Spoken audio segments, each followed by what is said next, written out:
Hello guys, ito po is Camille Mondesielo and ito is our updates, feedback, reaction and ano pa mga information na kailangan nyo po about Camille Mondesielo.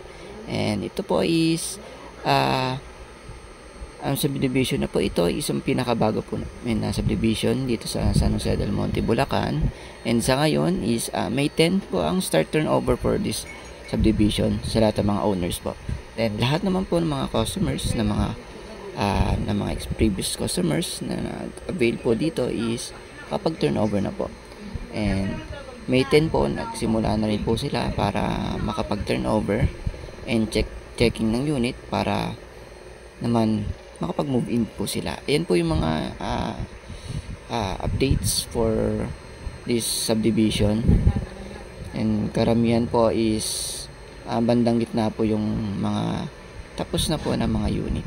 Then karamihan din po yan mga townhouse din, then single detached, freehold, Crisel, Sabel unit, and yung pinakabago po namin yung Ariana duplex and Ariana single firewall na contemporary na unit.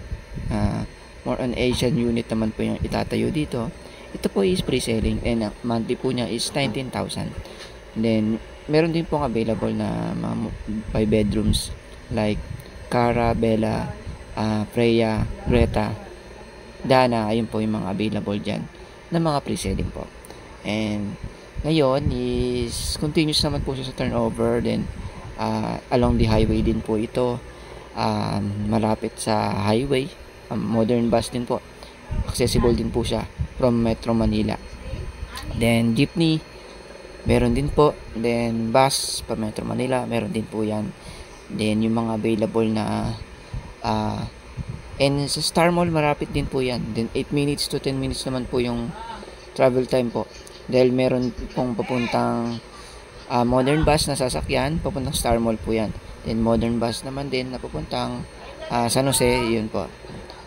To Muson po meron din po yan na available.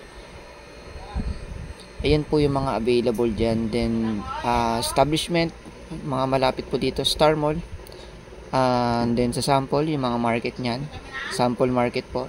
And sa mga schools malapit din po is sa elementary sa barangay Kaipian Road po naman po yan. Then ngayon yung mga ito naman is presentation from subdivision, Lisandra subdivision. Then ito po is Camellia Mondesielo.